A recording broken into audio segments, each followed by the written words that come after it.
Yeah, so today I want to talk about how you go from being like a nightclub guy to being like a farmer's market dude, which is the total opposite. So when I was younger, like in my early 20s, I had this girl who like hated clubbing and hating staying up late. She only wanted to go to like farmers markets early in the morning. She's like, "Oh, I can't go clubbing tonight because like I want to wake up tomorrow and go to the farmers market at 8 in the morning." And this was like my nightmare. This was like the last thing I wanted to do on a Saturday morning. You know, I'm at school all week. I'm tired. I'm doing exams and stuff like that. Friday night, we want to go with our friends. We're staying out till like 3, 4 in the morning. We're waking up at like 1 p.m. the next day. We're not going to the farmers market. We're gonna enjoy our youth and stuff like that. So then I got older, and then the party got crazier. Like we started doing those like 8 to 10 a.m. parties where I'm walking out the after hours at like 7, 8 in the morning, and I see dudes jogging down the street, probably jogging to the farmers market, and then you're sort of your world sort of collided that moment, just realizing like, damn, like someone else is living in a totally different reality right now, right?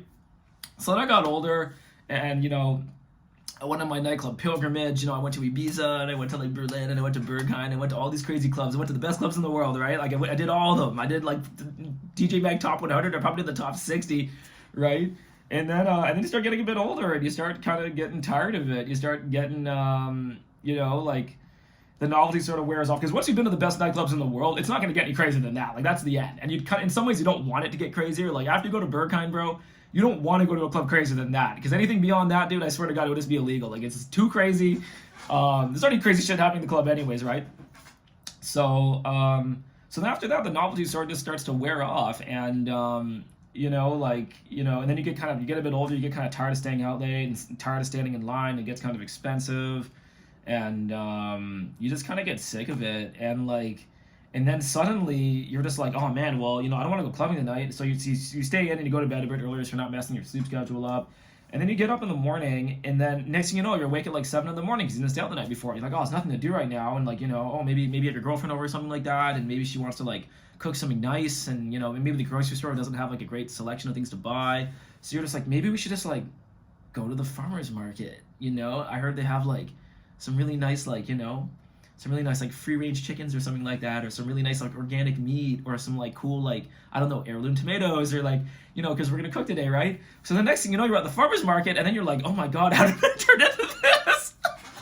And the whole point of this story is that like, yo man, like life is like a war of attrition against your soul, and